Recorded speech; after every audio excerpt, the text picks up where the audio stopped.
ओम शांति। ओम शांति।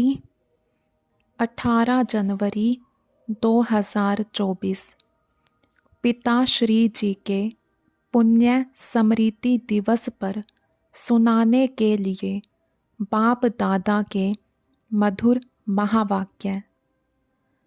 बाबा ने कहा, मीठे बच्चे, बाप की दिल अंदर बच्चों को सदा सुखी बनाने की फर्स्ट क्लास आश रहती है। बाप यही चाहते हैं कि मेरे बच्चे लायक बन स्वर्ग के मालिक बने। ओम शांति।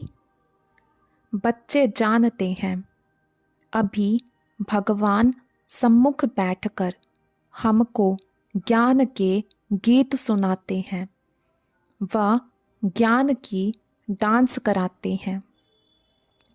इस ज्ञान डांस से तुम देवताओं मुआफिक सदा सुखी और हर्षित रहेंगे। भगवान को ही बेहद का बाप व विश्व का रचयिता कहा जाता है। आत्मा समझती है, बाबा हमारे लिए स्वर्ग की सौगात लाए हैं। वही रचयिता है। स्वर्ग का मालिक बनाने के लिए राजयोग सिखाते हैं। कहते हैं, बाप को और विश्व के मालिक बने को याद करो। बाप बेहद का मालिक हैं तो ज़रूर बेहद की बड़ी दुनिया ही रचेंगे। तुम बच्चों के लिए सारी विश्व ही घर है, अर्थात पार्ट बजाने का स्थान है। बेहद का बाप आकर के बेहद का विश्व अर्थात घर बनाते हैं, वह है स्वर्ग। तो ऐसे बाप का बच्चों को कितना शुक्रिया मानना चाहिए। विश्व का रचता बाप डायरेक्ट समझा रहे हैं, हम तुमको विश्व का मालिक बनाने आया हूँ, तो तुम्हारा स्वभाव बहुत फर्स्ट क्लास चाहिए। तुम्हारी चलन ऐसी होनी चाहिए जो सब कहें कि यह तो जैसे देवता है। देवताएं नामी ग्रामी हैं। कहते हैं, इनका स्वभाव एकदम देवताई है, बिल्कुल मीठे शांत स्वभाव के जैसे। तो ऐसे बच्चों को बाप भी देख खुश होते हैं। बाबा स्वर्ग का मालिक बनाने आते हैं, तो तुम्हें कितना मददगार बनना चाहिए। सर्विस में आप पे ही लग जाना चाहिए। ऐसे नहीं, मैं थक गया हूँ, फुर्सत नहीं है। समय पर सब काम करने में कल्याण है। यज्ञ सर्विस का इजाफा शिव बाबा देते हैं। बाबा बच्चों की दैवी चलन देखते हैं तो कुर्बान जाते हैं। तुम बच्चे इस पढ़ाई से कितनी ऊंची कमाई करते हो। तुम पदमपति बनते हो। बाबा तुम्हें कितना धनवान बनाते हैं। बाप तुमको अकुट खजाने में ऐसा वजन करते हैं जो 21 जन्म साथ रहेगा। वहाँ दुख का नाम नहीं, कभी अकाले मृत्यु नहीं होगा। मौत से कभी डरेंगे नहीं। यहाँ कितना डरते हैं, रोते हैं। तुमको तो खुशी है, यह पुराना शरीर छोड़ नई दुनिया में प्रिंस बनेंगे। तुम इस पुरानी दुनिया से ममत्व मिटाते रहो, इस देह को भी भूलते जाओ। हम आत्मा इंडिपेंडेंट हैं, बस एक बाप के सिवाय और किसी की याद ना आए। जीते जी जैसे कि मौत की अवस्था में रहना है, इस दुनिया से मर गए। कहते भी हैं ना, आप मुए मर गई दुनिया। शरीर के भान को उड़ाते रहो, एकांत में बैठ यह अभ्यास करो। बाबा, बस अभी हम आपकी गोद में आए कि आए। एक की याद में शरीर का अंत हो, इसको कहा जाता है एकांत। मीठे बच्चे, तुम जानते हो कि ऐसी ऊंची पढ़ाई पढ़ाने वाला कौन है। इस चैतन्य डिब्बी में चैतन्य हीरा बैठा है, वही सत्य चित्त आनंद स्वरूप है। सत बाप तुम्हें सच्ची सच्ची श्रीमत देते हैं। बाप के बने हो तो कदम कदम पर श्रीमत पर चलना है, चुप रहना है और पढ़ना है। एक बाप को याद करना है। घड़ी घड़ी इस बैज को देखते रहो तो बाप और वर्षे की याद आएगी। याद से ही तुम जैसे सारे विश्व को शांति का दान देते हो। हर एक बच्चे को अपनी प्रजा भी बनानी है, वारिस भी बनाने हैं। मुरली कोई भी मिस नहीं करनी चाहिए। बाबा बहुत प्यार से समझाते हैं, मीठे बच्चे अपने पर रहम करो, कोई अवज्ञा नहीं करो। जो खुशबूदार फूल हैं वह खींचते हैं, जो जैसा है ऐसी सर्च लाइट लेने की कोशिश करते हैं। खुशबूदार गुणवान बच्चों को देख प्यार में खुशी में नयन गीले हो जाते हैं। कुछ तकलीफ होती है तो बाबा सर्च लाइट देते हैं। बाबा समझाते हैं, मीठे बच्चे तुम्हें इस पुरानी दुनिया में कोई भी आशा नहीं रखनी है। अब तो एक ही श्रेष्ठ आश रखनी है कि हम तो चले सुखधाम। कहाँ भी ठहरना नहीं है, देखना नहीं है, आगे बढ़ते जाना है। एक तरफ ही देखते रहो, तब ही अचल अडोल स्थिर अवस्था रहेगी। अब यह दुनिया खत्म होनी ही है, इसकी बहुत सीरियस हालत है। इस समय सबसे अधिक गुस्सा प्रकृति को आता है, इसलिए सब खल्लास कर देती है। तुम जानते हो यह प्रकृति अभी अपना गुस्सा जोर से दिखाएगी, सारी पुरानी दुनिया को डुबो देगी। अर्थक्वेक में मकान आदि सब गिर पड़ेंगे, अनेक प्रकार से मौत होंगी। यह सब ड्रामा का प्लान बना हुआ है, इसमें दोष किसी का भी नहीं है। विनाश तो होना ही है, इसलिए तुम्हें इससे बुद्धि का योग हटा देना है।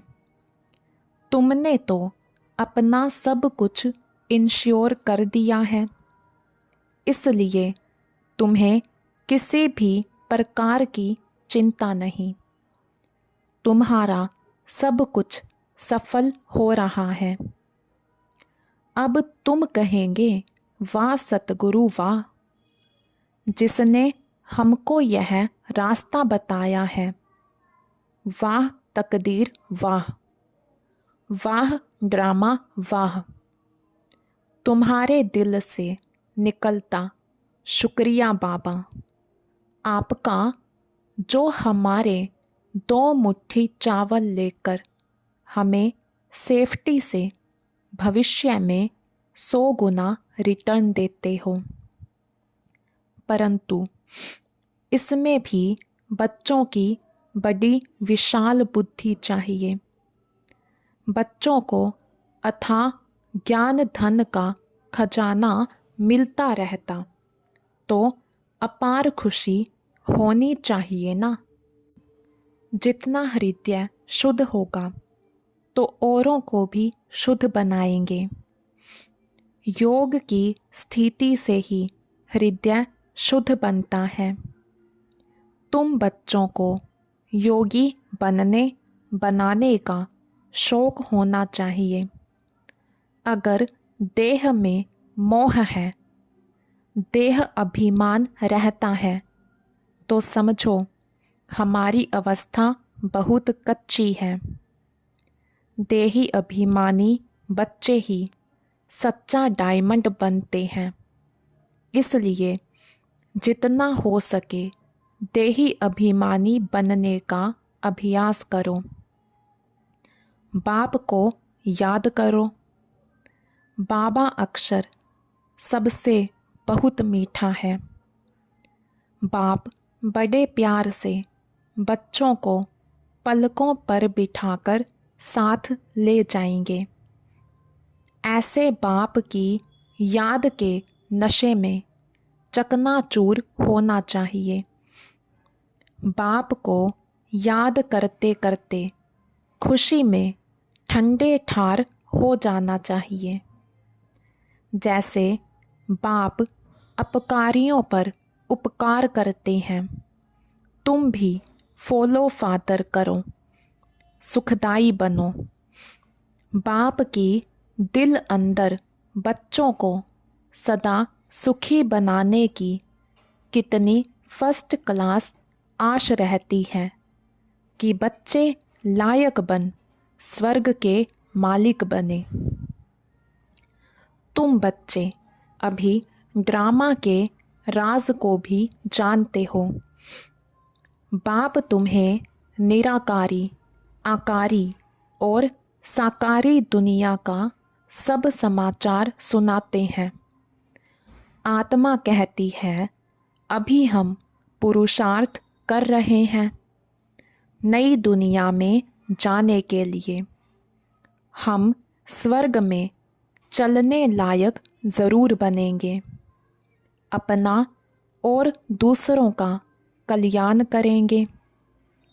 अच्छा, बाप मीठे बच्चों को समझाते हैं। बाप दुख हरता सुख करता है, तो बच्चों को भी सबको सुख देना है। बाप का राइट हैंड बनना है। ऐसे बच्चे ही बाप को प्रिय लगते हैं। शुभ कार्य में राइट हाथ को ही लगाते हैं। तो बाप कहते, हर बात में राइटियस बनो। एक बाप को याद करो तो फिर अंतमति सो गति हो जाएगी। इस पुरानी दुनिया से ममत्व मिटा दो। यह तो कब्रिस्तान है। धंधाधोरी बच्चों आदि के चिंतन में मरे तो मुफ्त अपनी बर्बादी कर देंगे। शिव बाबा को याद करने से तुम बहुत आबाद होंगे। देह अभिमान में आने से बर्बादी हो जाती है। देही अभिमानी बनने से आबादी होती है। धन की भी बहुत लालच नहीं रखनी चाहिए। उसी फिक्रात में शिव बाबा को भी भूल जाते हैं। बाबा देखते हैं सब कुछ बाप को अर्पण कर फिर हमारी श्रीमत पर कहाँ तक चलते हैं। शुरू शुरू में बाप ने भी ट्रस्टी हो दिखाया ना। सब कुछ ईश्वर अर्पण कर खुद ट्रस्टी बन गया। बस ईश्वर के काम में ही लगाना है। विघ्नों से कभी डरना नहीं चाहिए। जहाँ तक हो सके सर्विस में अपना सब कुछ सफल करना है। ईश्वर अर्पण कर ट्रस्टी बन रहना है। अच्छा, मीठे मीठे सिके लधे बच्चों प्रति माता पिता बाप दादा का याद प्यार और गुड मॉर्निंग। रूहानी बाप की रूहानी बच्चों को नमस्ते। हम रूहानी बच्चों की रूहानी बाप दादा को दिल व जान शिकवा प्रेम से नमस्ते जी, नमस्ते जी। बाप दादा के अव्यक्त महावाक्य। रिवाइज डेट है 15 अप्रैल 1974। बाबा ने कहा, क्या सभी उन्नति की ओर बढ़ते जा रहे हो? सदा लगन में मगन और विघ्न विनाशक, यह दोनों निशानियाँ क्या अनुभव में आ रही हैं? विघ्न विनाशक बनने के बजाय विघ्नों को देख अपनी स्टेज से नीचे तो नहीं आ जाते हो? क्या अनेक प्रकार के आए हुए तूफान आपकी बुद्धि में तूफान तो पैदा नहीं करते हैं?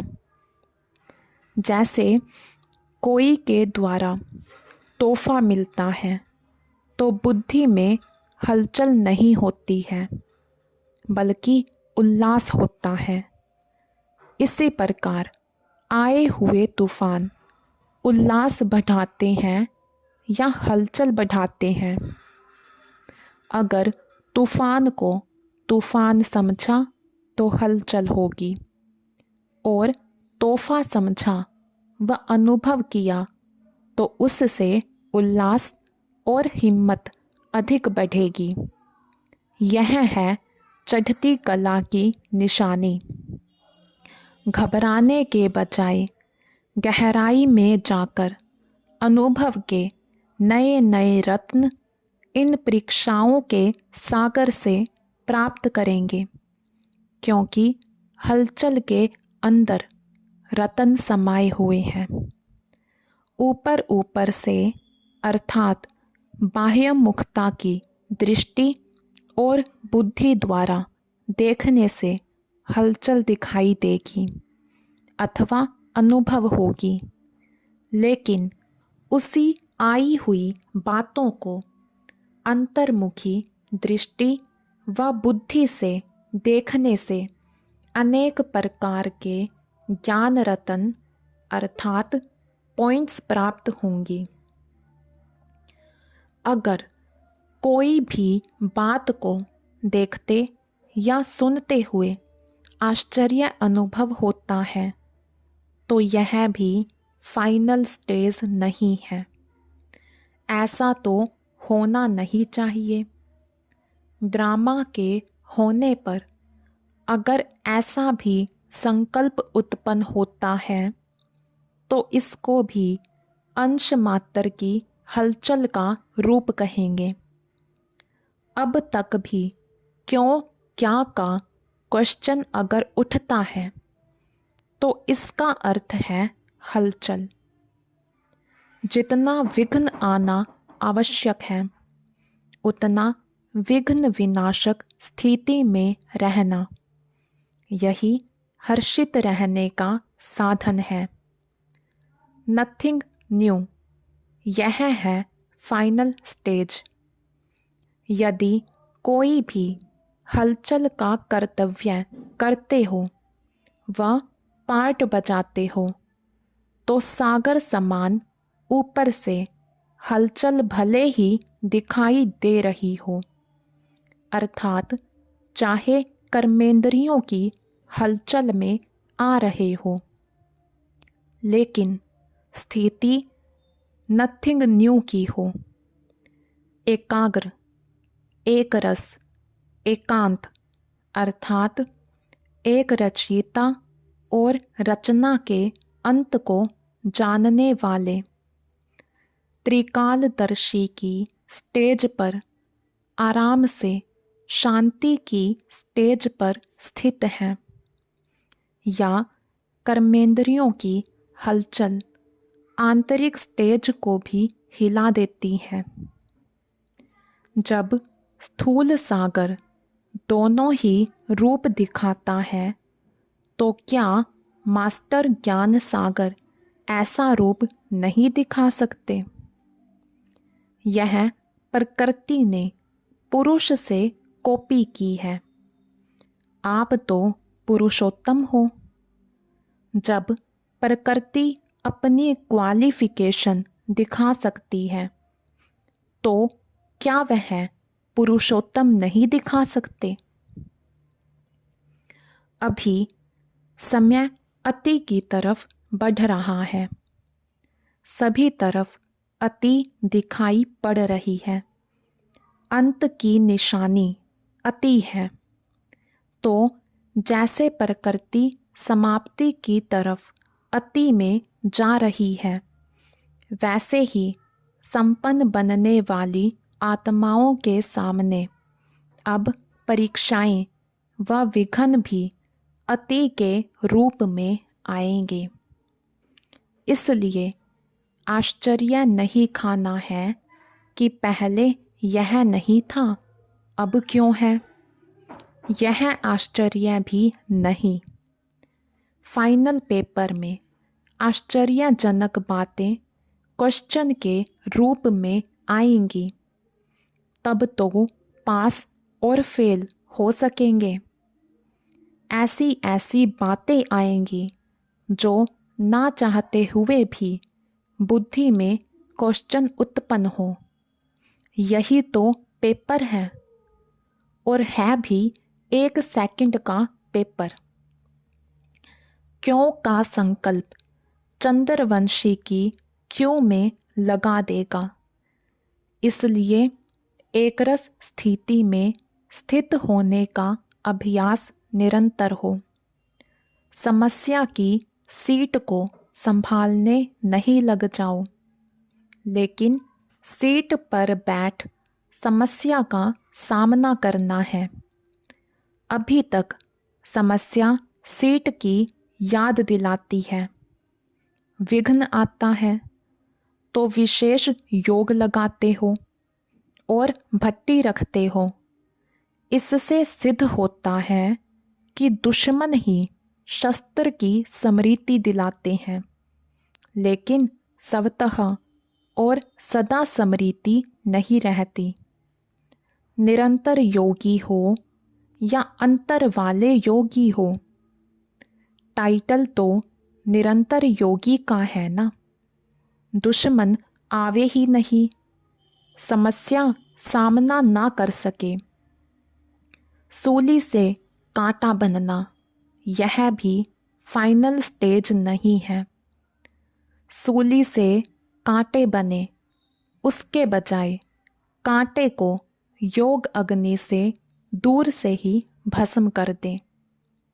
कांटा लगे और फिर निकालो, यह फाइनल स्टेज नहीं है। कांटे को अपनी संपूर्ण स्टेज से समाप्त कर देना, यह है फाइनल स्टेज। ऐसा लक्ष्य रखते हुए अपनी स्टेज को आगे चढ़ती कला की तरफ बढ़ाते चलो। बड़ी बात को छोटा अनुभव करना। इस स्टेज तक नंबरवार यथाशक्ति पहुँचे हैं। अब पहुँचना वहाँ तक है जो कि अंश और वंश भी समाप्त हो जाए। आप सभी हिम्मत, उल्लास और सर्व के सहयोगी सदा रहते हुए चल रहे हो ना। कलयुगी दुनिया को समाप्त करने के लिए व परिवर्तन करने के लिए, माया को विदाई देने के लिए संगठन अर्थात घेराव डाला हुआ है ना। मजबूत घेराव डाला हुआ है या बीच बीच में कोई ढीले हो जाते हैं अथवा थक जाते या चलते चलते रुक जाते हैं। ना आगे बढ़ना ना पीछे हटना, जैसे के वैसे रहना। यह पाठ तो पक्का नहीं करते हो। समय धक्का लगाएगा तो चल पड़ेंगे, ऐसा सोचकर जहाँ के तहाँ रुक तो नहीं गए हो। किसी के किसी प्रकार के सहारे का इंतज़ार करते हुए खड़े तो नहीं हो गए हो। ऐसी स्टेज वालों को क्या कहेंगे? क्या इसको ही अंगद की स्टेज समझते हो? अगर ऐसे रुक गए तो फिर लास्ट वाले फास्ट चले जाएंगे। जब भी पहाड़ों पर बर्फ गिरती है और जम जाती है तो रास्ते रुक जाते हैं। फिर उस बर्फ को गलाने के लिए व उसे हटाने के लिए पुरुषार्थ करते हैं। यहाँ भी अगर बर्फ के मुआफिक जम जाते हो तो इससे सिद्ध होता है कि योग अग्नि की कमी है।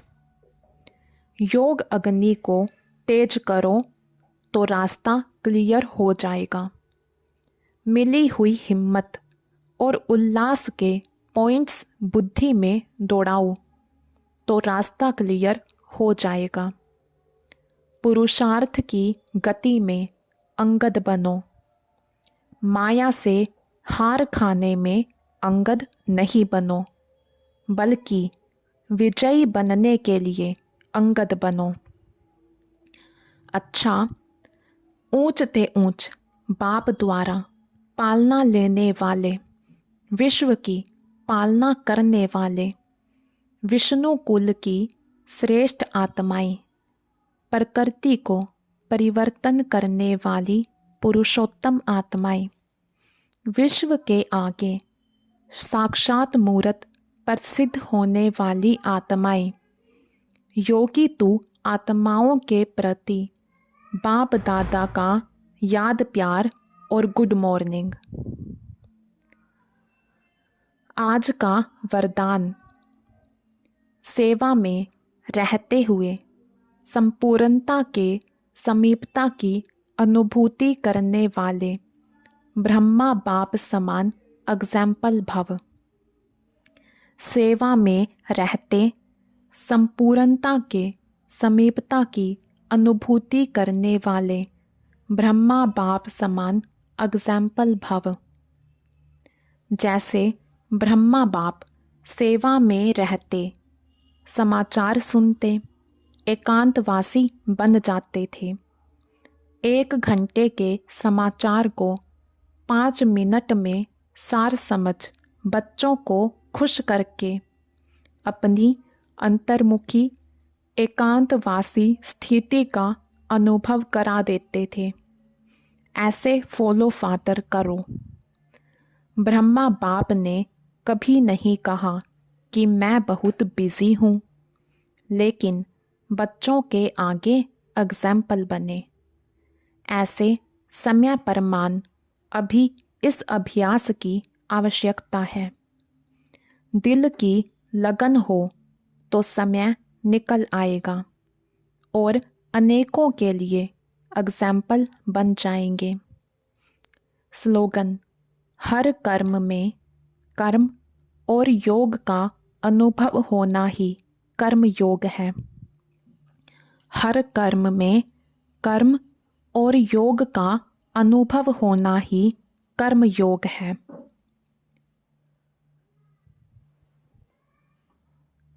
अव्यक्ति साइलेंस द्वारा डबल लाइट फरिश्ता स्थिति का अनुभव करो।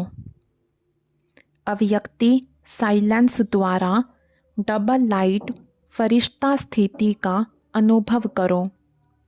सदा यही लक्ष्य याद रहे कि हमें बाप समान बनना है। तो जैसे बाप लाइट हैं वैसे डबल लाइट। औरों को देखते हो तो कमज़ोर होते हो, इसलिए सी फादर फॉलो फादर करो। उड़ती कला का श्रेष्ठ साधन सिर्फ एक शब्द है, सब कुछ तेरा। मेरा शब्द बदल तेरा कर दो। तेरा हूँ तो आत्मा लाइट है, और जब सब कुछ तेरा है तो लाइट माना हल्के बन गए। अच्छा, ओम शांति।